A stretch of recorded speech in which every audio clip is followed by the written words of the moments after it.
A report released by Senate Republicans today says the Obama administration deliberately misled the public and Congress by granting a license which would have allowed Iran to access the financial system right here in the U.S. by sidestepping sanctions.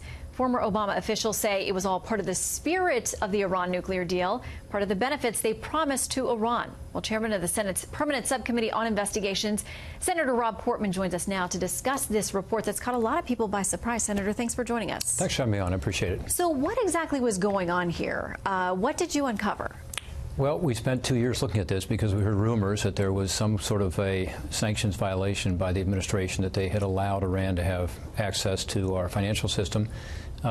We just did a lot of interviews and talked to a lot of people, and were able to get emails that others had not received. And it became very clear that what happened is that the administration chose to mislead Congress and mislead the American people by saying they're not getting access to the U.S. banks, to the U.S. dollar, to the U.S. financial system, when in fact they granted them a specific license to do so. We want to play a little bit of what two top Treasury officials, including then Secretary of the Treasury Jack Lew, had to say publicly about this. With very limited exceptions, Iran will continue to be denied access to the world's largest market, and we will maintain powerful sanctions targeting Iran's support for terrorist groups. Iran will be denied access to the world's most important market and unable to deal in the world's most important currency.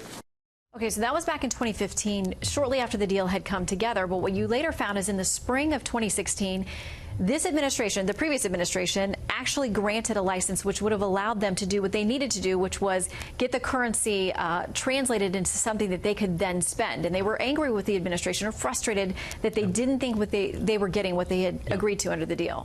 They had $5.8 billion that was in a bank in Oman called the Bank of Muscat. And they wanted to convert that into euros ultimately through dollars. Since they had a dollar-denominated currency, it was better to do through dollars. And so they asked the Treasury Department if they could get the ability to do that. And sure enough, the Treasury Department granted them a license to do it.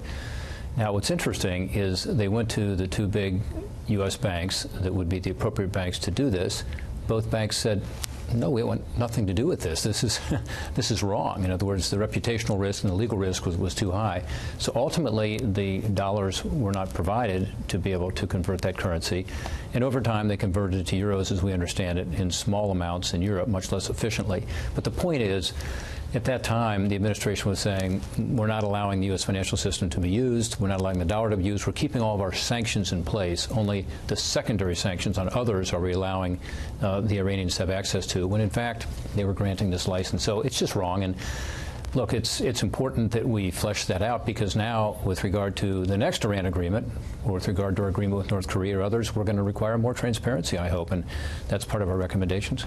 Some response to the report today. Ned Price, who of course was part of the Obama administration, says this: they continue to malign the deal in an effort to justify President Trump's unjustifiable decision. Sounds like he's referring there to the fact that President Trump has withdrawn from this deal. But they say this is about besmirching the deal and nothing more. This investigation is 2 years old.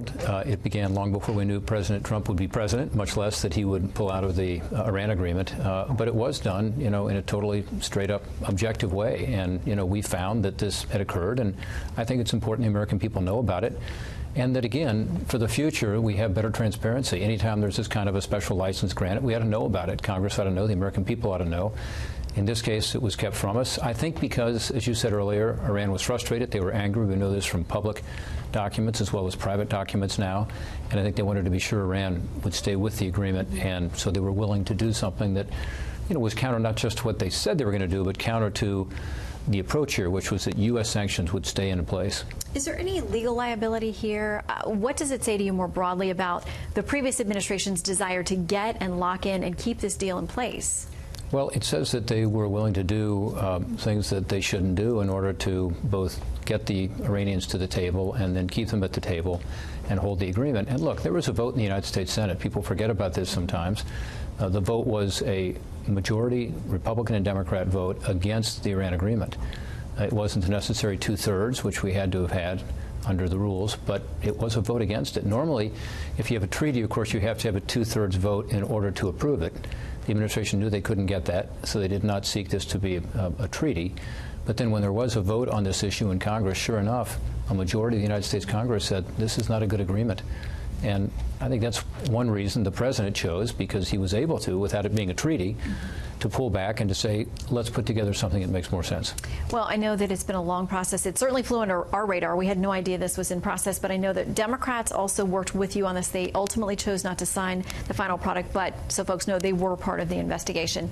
Senator Portman, thank you. It's very interesting. Thanks so much for having me. Great to see you again.